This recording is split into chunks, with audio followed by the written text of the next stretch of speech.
شہادت ایک عظیم ترین رتبہ ہے جس کی طلب، جس کی تڑپ، خواہش ہر مومن صحیح العقیدہ کے دل میں موجود ہے۔ کیوں؟ اس لیے کہ یہ وہ منصب ہے، اس منصب پر فائز ہونے کے بعد یقین ہے کہ پروردگار اپنی رضا کا پروانہ عطا فرما دیتا ہے۔ جو انعامات ہیں شہادت کے، جو برکات ہیں، جو فضیلتیں ہیں، وہ ہمارے سامنے ہیں۔ شہید کو شہید کہنے کی وجہ بھی یہی ہے۔ شہید کا معنی ہوتا ہے گواہ، تو شہید کو کچھ دکھایا جاتا ہے جس کا وہ گواہ ہوتا ہے۔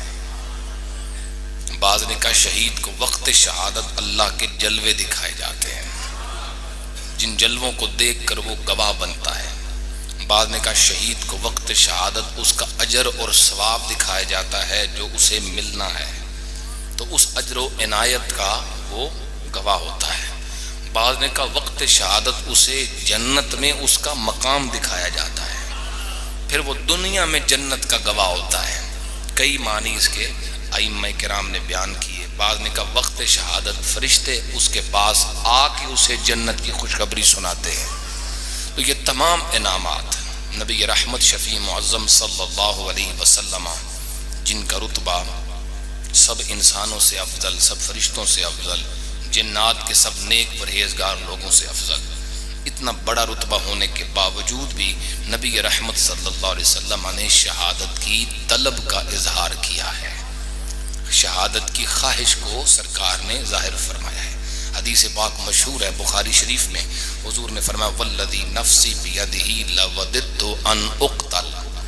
حضور نے فرمایا کہ میں اللہ کی ذات کی قسم کھاتا ہوں جس کے قبضہ قدرت میں میری جان ہے، لوددت ان اقتل۔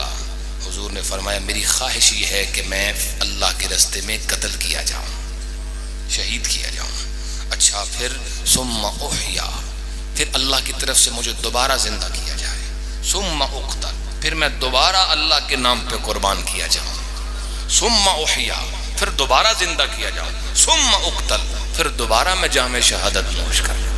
یعنی یہ تڑپ سرکار کریم صلی اللہ علیہ وسلم نے تعلیم امت کے لیے ظاہر فرمائی کہ یہ منصب کوئی چھوٹا منصب نہیں ہے، شہادت، اس کی طلب، اس کی تڑپ، خواہش تمہارے دلوں میں ہونی چاہیے۔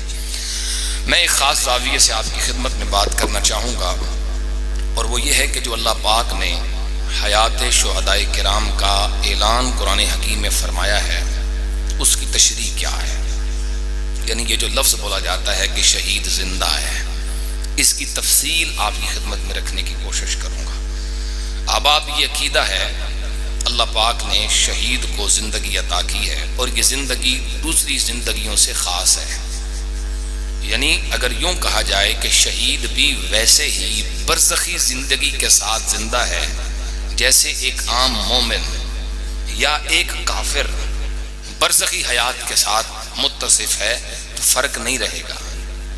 جیسے کہ بالعموم لوگوں کا خیال ہوتا ہے، کچھ لوگوں کا، کہ نہیں شہید کی زندگی کا معنی ہے برزخی زندگی۔ اچھا، شہید کی زندگی پہ اعتراض پتہ کیوں ہوتا ہے؟ تاکہ حضور کی زندگی کا انکار کر سکیں۔ شہید کی زندگی یہ مبحث اعتراض کی جگہ اس لیے ہے کہ شہید کی زندگی سے انکار کر کے یا معنی تبدیل کر کے حیات انبیاء کا انکار ہو سکے، لیکن ایسا کبھی ہونا ہی نہیں ہے۔ ہم تو واضح کہیں کہ جب شہید زندہ ہے تو جس کا نام لے کے شہید بنا ہے وہ رسول کیوں زندہ نہیں ہے صلی اللہ علیہ وسلم۔ یہ وہ نقطہ ہے جس کی وجہ سے اس چیز کو بھی جو سمجھ لیں کہ متنازع بنانے کی کوشش کی گئی۔ شہید کی زندگی کا معنی جی برزخی زندگی۔ اچھا، اگر برزخی زندگی ہے تو وہ ایک کافر کو بھی ہے، وہ ایک مومن کو بھی ہے، وہ نیک کو بھی ہے، وہ بد کو، سب کی ہے نا برزخی حیات۔ برزخی حیات کا معنی قبر والی حیات۔ قبر میں ایک خاص قسم کی زندگی ہے جس کے ساتھ جزا و سزا کا تعلق ہے۔ یعنی ایسا نہیں ہے کہ قبر میں زندگی نہیں ہے، برزخ میں زندگی نہیں ہے۔ اگر برزخ میں زندگی نہیں ہے تو پھر جزا سزا کا مطلب کیا؟ مثال دوں گا، ایک پتھر ہے، اسے آپ آگ میں ڈال دیں، تنور میں ڈال دیں، یا اسے آپ فریج میں رکھ دیں، اسے کوئی فرق پڑے گا؟ اسے کیا فرق پڑے گا؟ اگر قبر میں حیات نہیں ہے تو قبر جنت کا باغ ہو یا دوزخ کا گڑھا، فرق کیا پڑتا ہے؟ سمجھے میری بات کو؟ اگر جنت کا باغ ہے تو فائدہ کیا، اگر دوزخ کا گڑھا ہے تو نقصان کیا؟ اس کا مطلب ہے قبر میں حیات ہے تبھی دوزخ کا گڑھا نقصان دیتا ہے، جنت کا باغ فائدہ دیتا ہے۔ حضور نے فرمایا نا، ہر قبر جنت کا باغ ہے یا دوزخ کا گڑھا ہے، وہ اسی طرح ہے۔ اگر دوزخ کا گڑھا ہے نقصان تب ہوگا جب حیات ہوگی، اگر جنت کا باغ ہے فائدہ تب ہوگا جب حیات ہوگی۔ اس کا مطلب ہے برزخی حیات یہ مومن کے ساتھ، یہ شہید کے ساتھ خاص نہیں ہے، یہ سب کو ہی ہے۔ اچھا، جب سب کے ساتھ اس صفت کو آپ متصف سمجھتے ہیں کہ سب کو برزخی حیات سے گزرنا ہے، تو پھر یہ شہید جو ہے اس کا خاصہ کیا ہے کہ یہ کہا جاتا ہے شہید زندہ ہے؟ پھر تو سارے ہی زندہ ہیں اس حیات کے ساتھ جو معنی کیا جاتا ہے شہید کی زندگی کا، اس معنی میں تو سارے ہی زندہ ہیں۔ پھر فرق کیا ہے؟ پھر اللہ نے اتنی تاکید سے قرآن میں فرمایا کیوں ہے انہوں مردہ نہیں آکھنا؟ یہ تاکید پھر کیوں ہے؟ اس کا مطلب یہ تاکیدات بتا رہی ہیں شہید کو جو زندگی ملی ہے وہ عام لوگوں جیسی نہیں، وہ خاص زندگی ہے۔ آئیے میں قرآن مجید کی تلاوت کروں، محبت سے سبحان اللہ پڑھیے۔ میرا پروردگار فرماتا ہے وَلَا تَقُولُوا لِمَن يُقْتَلُ فِي سَبِيلِ اللَّهِ أَمْوَاتٌ بَلْ أَحْيَاءٌ وَلَكِنْ لَا تَشْعُرُونَ۔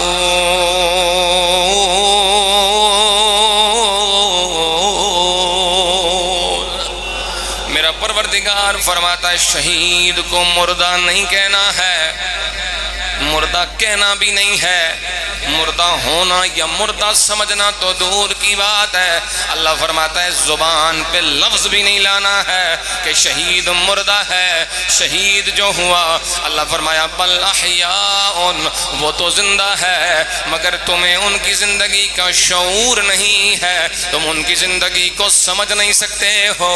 اگر سمجھ سکتے نہیں تو سمجھنے کی کوشش کیوں کرتے ہو؟ سمجھا رہا ہوں، کچھ سمجھا رہا ہوں، توجہ کرنا۔ اگر ہم سمجھ سکتے نہیں، قرآن کہتا ہے تمہیں شعور نہیں، نہ پہلے تھا نہ آئندہ ہونا ہے۔ اگر شعور ہو نہیں سکتا، اگر ہم سمجھ سکتے نہیں تو پھر کوشش کرنے کی ضرورت بھی کیا ہے؟ ہمیں صرف ماننا ہے، سمجھنا نہیں ہے۔ ہمیں یقین رکھنا ہے، ہمیں سمجھنے کی کوشش نہیں کرنی ہے۔ دوسری بات جو سمجھ میں آئی، شہید چاہے حضور کے زمانے کا ہو، چاہے 1500 سال کے بعد آنے والا ہو، شہید کی زندگی سمجھ میں نہیں آئے گی، شہید کی حیات سمجھ میں نہیں آئے گی۔ اب توجہ سے جملہ سنو، 15 صدیوں کے فاصلے پہ کھڑا میرے نبی کا ایک وفادار جو سرکار کا نام لیتے ہوئے جام شہادت نوش کرتا ہے، جب اس کی حیات سمجھ میں نہیں آئے گی، جب وفادار کی زندگی کی یہ شان ہے تو سرکار کی زندگی کی کیا شان ہو؟ جب ایک وفادار کی زندگی ایسی ہے کہ سمجھ نہیں سکتے، پھر سرکار کی حیات کو کیسے سمجھ سکتے ہو؟ آئیے دوسرا کلام پڑھے۔ میرا پروردگار فرماتا ہے وَلَا تَحْسَبَنَّ الَّذِينَ قُتِلُوا فِي سَبِيلِ اللَّهِ أَمْوَاتًا بَلْ أَحْيَاءٌ عِندَ رَبِّهِمْ يُرْزَقُونَ۔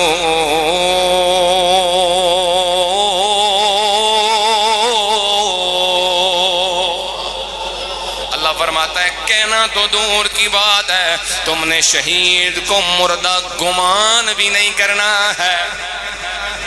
بات ذرا سمجھ کے چلو، ایک گناہ ہوتا ہے، ایک اس کا گمان ہوتا ہے۔ ایک بندہ گمان کر رہا ہے، سوچ رہا ہے میں جھوٹ بولا مگر بولتا نہیں، وہ گناہگار نہیں، تد گناہگار ہوئے گا جد بولے گا۔ ایک بندہ گمان کرتا ہے، سوچتا ہے میں یہ برائی کروں مگر کرتا ہی نہیں، سوچنے پہ تو پابندی نہیں، جب تک وہ نیت کی حد تک نہ بڑھے، جب تک اس میں گہرائی نہ ہو یا اس میں لذت نہ ہو۔ بات سمجھ میں آ رہی ہے آپ؟ ہر گناہ کے بارے میں آپ کہہ سکتے ہیں سوائے چند کے، ان میں سے ایک یہ ہے شہید کو مردہ کہنا بھی نہیں ہے، شہید کو مردہ سوچنا بھی نہیں ہے۔ اللہ کریم نے سوچ پہ بھی پابندی لگائی، سوچیا بھی، سوچنا بھی نہیں، یہ زندہ ہیں۔ کیسے زندہ؟ فرمایا عند ربہم یرزقون، انہیں رب کے دربار سے رزق بھی ملتا ہے۔ وہ رزق کیا ملتا ہے؟ مفسرین نے جو کلام کیا یہ آراء ہے مفسرین کی، ہمیں یہ سمجھنا ہے بس زندہ ہیں، ہمیں یہ کہنا ہے بس رزق ملتا ہے، کیفیات کو سمجھنے کی ہمیں ضرورت بولے نہیں، کیونکہ ہم سمجھ نہیں سکتے۔ اللہ نے فرمایا تم شعور نہیں رکھتے، نہ رکھو گے، مضارع ہے یہ، توجہ کرنا۔ اب جب شہید کو یہ زندگی مل گئی، قرآن مجید کے اس مقام پہ اس سے اگلی آیات میں اس کی قلبی کیفیت کو بھی بیان کیا گیا۔ جب شہید جام شہادت نوش کر لیتا ہے پھر اس کی قلبی کیفیت کو بھی بیان کیا گیا۔ وہ قلبی کیفیت کیا ہے؟ خوش ہے یا غم زدہ ہے؟ پریشان ہے یا خوش ہے؟ اگلی آیت ہے، سبحان اللہ کہیں پڑھتا ہوں۔ میرا پروردگار فرماتا ہے فرحین بما آتاہم اللہ من فضلہ، اللہ نے جو ان پہ فضل فرمایا ہے وہ ناراض نہیں ہیں، وہ تو خوش ہو رہے ہیں۔ شہید غم زدہ نہیں، وہ پریشان نہیں، وہ تو خوشیاں کرتے ہیں۔ اسی آیت کا آخری حصہ میرا پروردگار فرماتا ہے یستبشرون بنعمت من اللہ وفضل وان اللہ لا یضیع اجر المؤمنین۔ شہید پر اللہ جو انعام فرماتا ہے، اللہ اسے جو اعزاز دیتا ہے، وہ اس اعزاز پہ ناراض نہیں ہوتا ہے، وہ تو خوشیاں مناتا ہے۔ توجہ سے جملہ سنو، جب شہید خوشیاں مناتا ہے تو بعد والے احتجاج کیوں کرتے ہیں؟ میں کچھ کہنا چاہتا ہوں، جب شہید خوشیاں منا رہا ہے تو تجھے احتجاج کا حق کس نے دیا ہے؟ شہید کا ماننے والا بھی وہ ہوتا ہے، جیسے شہید راضی ہے ویسے غلام راضی ہے۔ وہ جو ہے نا، میں کیا بات کر رہا ہوں، آپ کو سمجھ آ رہی ہے نا؟ سبحان اللہ کہیے ایک دفعہ۔ اللہ فرماتا ہے یستبشرون، وہ تو خوش ہیں۔ اچھا وہ خوش ہیں تو تمہیں کس بات کا احتجاج ہے؟ نہیں ہونا چاہیے تھا، ہو گیا، ایسے نہیں ہوتا، آج ایسے نہ ہوتا، وغیرہ وغیرہ۔ غم ہونا اور بات ہے، پچھلے جمعے کو شاید میں نے عرض کیا تھا، غم منانا اور بات ہے۔ ہمارے اسلام میں غم ہونے سے ممانعت نہیں۔ ابا جی فوت ہو جائیں تو غم ختم ہو جاتا ہے؟ زندگی پوری غم رہتا ہے۔ ہر خوشی کے موقع پہ باپ یاد آتا ہے، ہر غمی کے موقع پہ ابو یاد آتے ہیں، مگر یہ دکھ، یہ غم کبھی ختم نہیں ہوتا، مگر یہ کہ اس غم کو منایا نہیں جائے گا، صبر کیا جائے گا اور اللہ کا شکر کیا جائے گا۔ یہ تعلیم اسلام ہے۔ آئیے احباب، یہ شہید کی زندگی ہے، اس کی میں فزیکل مثالیں آپ کی خدمت میں پیش کروں گا چند احادیث اور روایات کی روشنی میں، کہ ہاں واقعی شہید زندہ ہوتا ہے اور اس کی زندگی دوسری زندگیوں سے مختلف ہوتی ہے۔ میں پہلا روایت، پہلی حدیث آپ کے سامنے رکھنا چاہتا ہوں، صحیح بخاری سے، پوری توجہ۔ شہید کا نام ہے حضرت عبداللہ۔ اب جب ان شہیدوں کی بات سمجھیں گے اور سنیں گے تو پھر پتہ چل جائے گا حسین پاک کی کیا شان ہے۔ مقصد تو وہی ہے نا، سمجھانا، کہ جب مقتدی شہید شان والے ہیں تو سید الشہداء کی کیا شان ہے۔ وہ جو کرنا بھائیو، حضرت عبداللہ انصاری، یہ کون ہے؟ یہ حضرت جابر کے والد ہیں۔ غزوہ احد سے ایک رات پہلے، یعنی آخری رات، لاسٹ نائٹ، صبح غزوہ احد ہے اور پہلی رات، فرماتے ہیں دعانی ابی، مجھے میرے ابا جی نے بلا لیا تنہائی میں ہوں اور میرے والد ہیں، کوئی بندہ پاس نہیں ہے، اور مجھے بلا کے میرے ابا جی نے کچھ ارشادات فرمائے، کچھ وصیتیں فرمائی۔ مثال کے طور پہ یہ بھی کہا کہ بیٹیاں ہیں میری، ان کا خیال رکھنا، یہ بھی کہا کہ میرا قرضہ ہے وہ بھی ادا کرنا، جو ذمہ داریاں تھیں وہ ادا کی، وہ فرمائیں۔ ایک جملہ اس حدیث میں بڑا خاص ہے، آپ اونچی ساری سبحان اللہ پڑھیں، میں سناؤں گا۔ آؤ میرے پاک نبی کے غلاموں غور کرو. حضرت جابر فرماتے ابا جی نے مجھے تنہائی میں بلایا ہے, کچھ راز بتائے ہیں, کچھ نصیحتیں فرمائی. ایک بات میرے باپ نے مجھے فرمائی کہ ما ارانی الا مقتولا فی اول من یقتل من اصحاب النبی صلی اللہ علیہ وسلم. فرمانے لگے اے میرے لال سنو سنو, مجھے پتا ہے کل جب جنگ شروع ہو جائے گی کچھ مقتول بنیں گے, کچھ شہید بنیں گے, کچھ غدار جفا کریں گے, کچھ وفادار وفا کریں گے. صحابہ کرام اپنی جانوں کے نذرانے پیش کریں گے. اے میرے بیٹے غور کرو, کل جب شہادتوں کا دروازہ کھلے گا سب سے پہلے جو جام شہادت نوش کرے گا وہ کوئی اور نہیں تیرا بابا ہے. مجھے پتا ہے شہید ہونا ہے اور مجھے یہ بھی پتا ہے کب شہید ہونا ہے. شہادتوں کا دروازہ کھلے گا تو تیرا باپ ہی کھولے گا. سب سے پہلے جام شہادت میں نے نوش کرنا ہے. ہمیں آواز آتی ہے, ہمیں سوال ہوتا ہے کل کس نے دیکھی ہے, کل کیا ہونا ہے, کسے پتا ہے؟ میں نے کہا ہے بتاتا ہوں کسے پتا ہے, یا وفادار کو پتا ہے یا سرکار کو پتا ہے.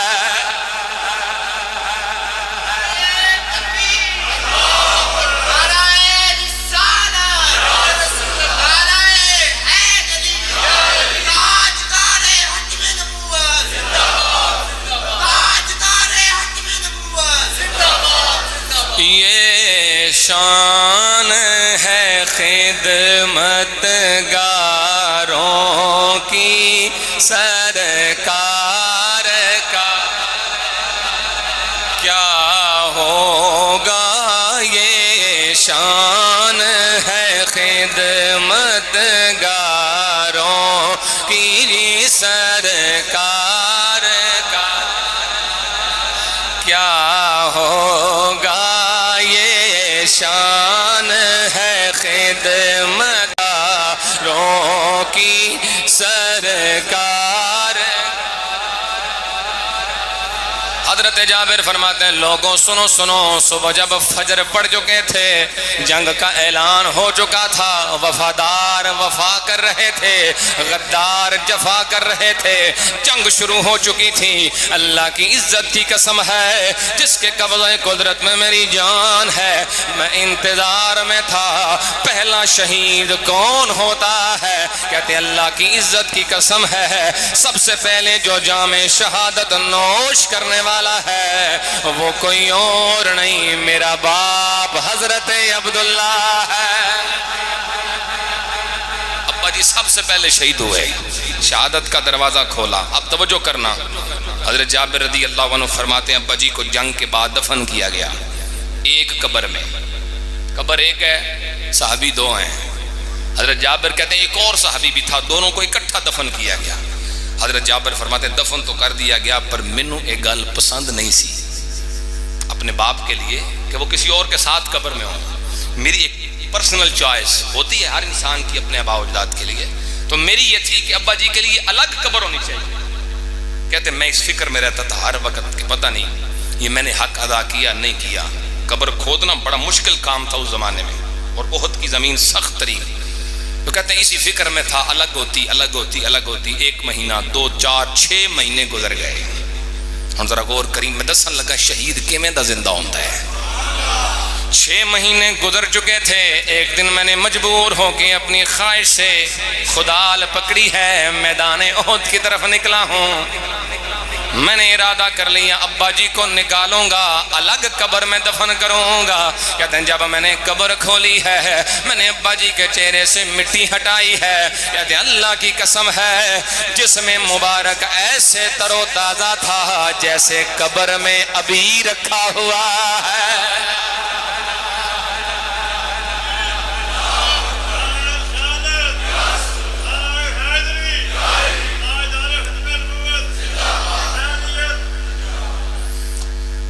یوں تر و تازہ چہرہ جیسے لگ رہا تھا قبر میں آج ہی رکھا ہے, آج ہی دفن کیا ہے. ابا جی کو نکالا الگ قبر میں. میں ایک مسئلہ عرض کر دوں یہاں شروع میں، بار بار عرض کروں گا، وہ کیا؟ آج کے اس دور میں کسی بھی شخص کو قبر کھودنے کی، کھولنے کی، میت کے انتقال کی اجازت نہیں ہے۔ قبریں بیٹھ جاتی ہیں بعض اوقات، یہ سیلاب کا موسم ہے، سخت موسم میں بارشیں تیز ہوتی ہیں تو بعض قبریں بیٹھ جاتی ہیں، لوگ مسئلہ پوچھتے ہیں کیا کریں؟ مسئلہ یاد رکھ لیں، قبر ہم کھود نہیں سکتے، کھول نہیں سکتے، یہ راز ہیں۔ وہ زمانہ اور تھا، وہ صحابہ کرام مجتہد تھے، وہ کرتے تھے، اگر ایسے معاملات یا روایات میں ہے ان سے ہم استدلال نہیں کرتے، یہ راز ہوتے ہیں، لوگوں کے حالات تبدیل ہیں، لوگوں کے اعمال تبدیل ہیں، تو اس لیے اس راز کو راز ہی رہنے دیا جائے گا۔ خدا جانے کیسے حالات ہیں قبر کے اندر، اگر بیٹھ جائے قبر تو ہم نے اوپر ہی مٹی ڈال کے نشان دوبارہ بنا دینا ہے، مگر قبر کو کھودنا نہیں، یہ بات یاد رکھ لیں۔ آئیے اب آپ، اس لیے عرض کیا کہ بعض اوقات لوگوں کے ذہنوں میں خیال پیدا ہو جاتا ہے کہ دیکھو نا صحابی نے کھولی تھی تو ہم بھی کھول دیں ابا جی کی، لیکن ہمیں اجازت نہیں ہے، اسی پہ فتویٰ ہے۔ آئیے احباب، ایک مثال میں نے عرض کر دی، ایک اور مثال، امام مالک رحمۃ اللہ تعالی علیہ اپنی موطا میں یہ بات ذکر کرتے ہیں، اور مصنف ابن عبد الرزاق میں بھی اس کا تتمہ جو ہے وہ آخری حصہ موجود ہے، بڑی خاص روایت۔ دو وفادار ہیں، ایک کا نام عمر ابن جموح ہے، ایک کا نام حضرت عبداللہ ابن عمر صحابی، دو صحابی، یہ بھی احد کے شہید ہیں۔ دونوں کو ایک ساتھ قبر میں اتارا گیا، 46 سال گزر گئے، کتنے؟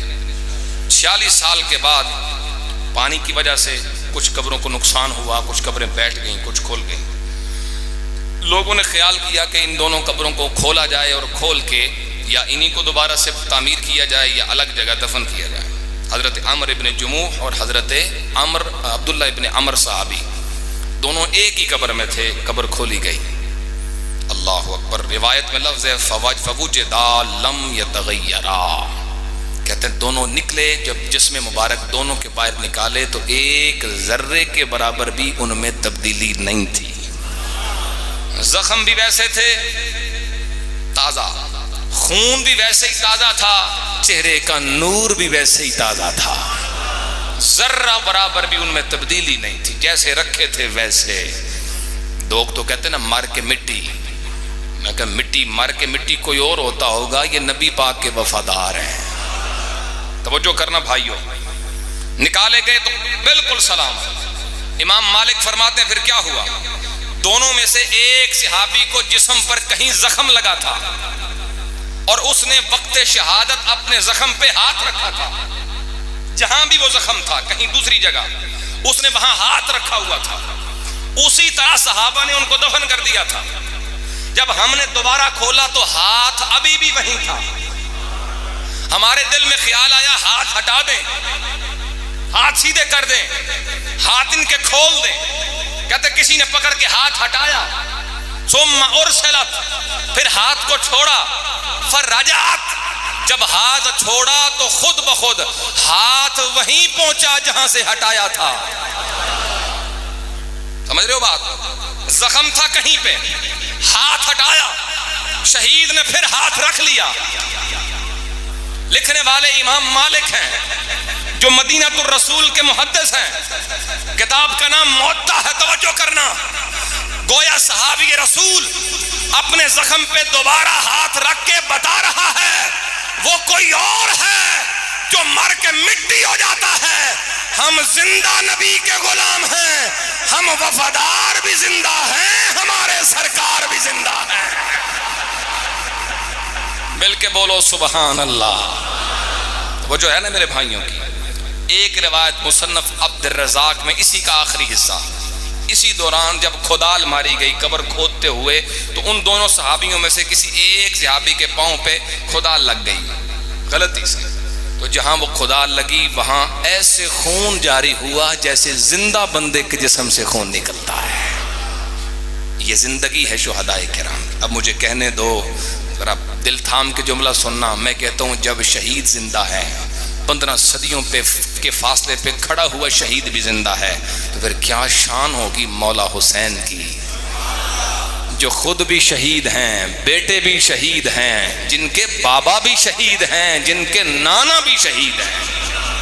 یہ جملہ میں نے عرض کیا، نانا بھی شہید، ہاں مادمی شہادت کے اعتبار سے، اور شہادت کا تتمہ امام حسن و حسین کی شہادت سے ہوا. یہ ایک الگ عنوان ہے، اس پہ کبھی تفصیل سے عرض کروں گا. حضور نبی پاک کو بھی منصب شہادت اللہ کریم نے عطا، وہ جو زہر کا اثر تھا وہ بھی لوٹا، اس سے بھی شہادت. تو ایک تفصیل ہے اس میں کہ آقا کریم علیہ السلام کو شہادت نصیب ہوئی یا نہ ہوئی. کیسے ہو سکتا ہے اللہ نے ایک چیز کمال بنایا ہو اور ان کو نہ عطا کرے جن کے صدقے کمال بنا ہے؟ سمجھ رہے ہو؟ بلکہ میں تو یوں کہوں گا ہر کمال کمال بنتا ہی تب ہے جب مدینے والے کے قدم چومتا ہے. احباب دی وقار، میں آخری روایت اور بات مکمل کروں گا. کیسی زندگی شہدائے کرام کی. حضرت امیر حمزہ حضور کے چچا جان، یہ بھی غزوہ احد کے شہید ہیں. آپ کو پتا جب ان کو دفن کیا گیا تو کفن کی مقدار کپڑے کی کم تھی. اتنا تھوڑا کپڑا ہے کہ سر مبارک پر جب کپڑا ڈالتے ہیں تو پیر ننگے اور قدموں پہ ڈالتے ہیں تو سر ننگا. حکم رسول ہوا صلی اللہ علیہ وسلم سر کو ڈانپ دیا جائے اور قدموں پہ گھاس رکھی جائے. گھاس رکھ دی صحابہ نے. اب توجہ کر رہا ہوں. کہتے ہیں کافی عرصے کے بعد جب حالات ایسے ہوئے کہ قبریں بیٹھیں غزوہ احد میں، احد شریف کے میدان میں، تو حضرت امیر حمزہ کی قبر بھی کھول گئی، خود بخود کھول گئی سیلاب کی وجہ سے. تو لوگوں نے سوچا قبر تب تعمیر کرتے ہیں یا ان کو منتقل کرتے ہیں. لوگوں نے قبر کھولی، حضرت امیر حمزہ کو نکالا. بڑی خاص بات ہے، کہتے ہیں جب نکالا گیا آپ کے جسم مبارک پر جو چادر تھی وہ چادر بھی سلامت تھی، قدموں پر جو گھاس تھی وہ گھاس بھی سلامت تھی. میں کہتا ہوں شہید کیسے زندہ نہیں ہے بھائی؟ یہ خاص زندگی ہے. ان کے قدموں سے جو گھاس لگ جائے رب اسے بھی محفوظ فرما لیتا ہے. جب شہید زندہ ہے تو جن کا نام لے کے شہید شہید بنا ہے وہ رسول بھی زندہ ہے.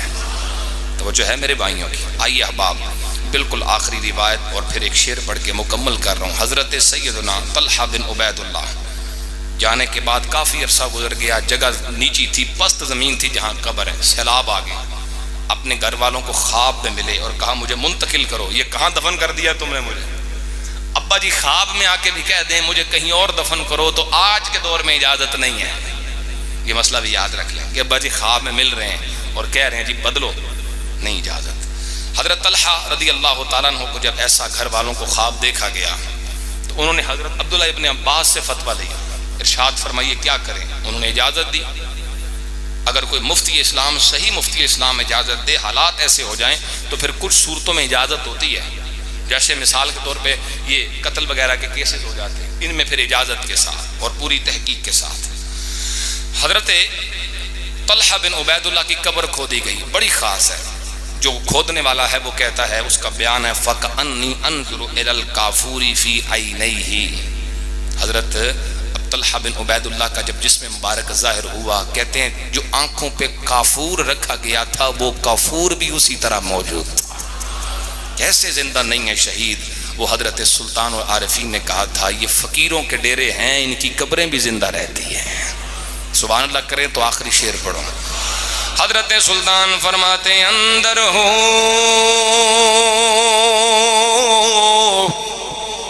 تے باہر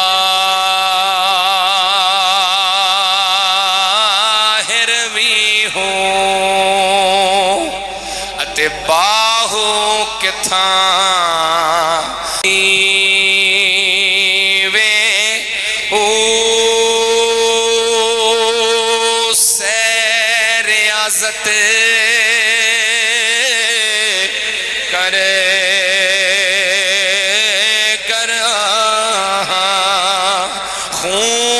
گردا پیوے ہو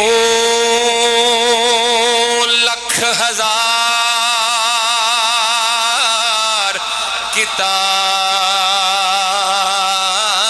کتاباں پڑھ کے دانش مند صدیوے ہو نام فقیر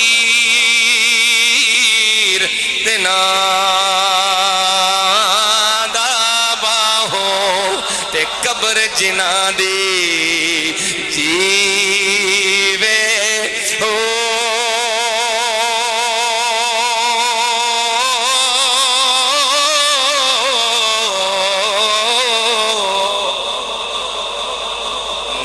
فقیر تنان دا باہو قبر جنا دی. یہ ہے قبر جینے کا مطلب، یہ ہے مٹی نہیں. خود شہید زندہ ہے. جب شہید زندہ ہے تو سید الشہداء کی زندگی بھی بے مثال ہے. اللہ تعالیٰ مجھے آپ سب کو عقیدہ اہل سنت پہ قائم رہنے کی توفیق عطا فرمائے. جمعہ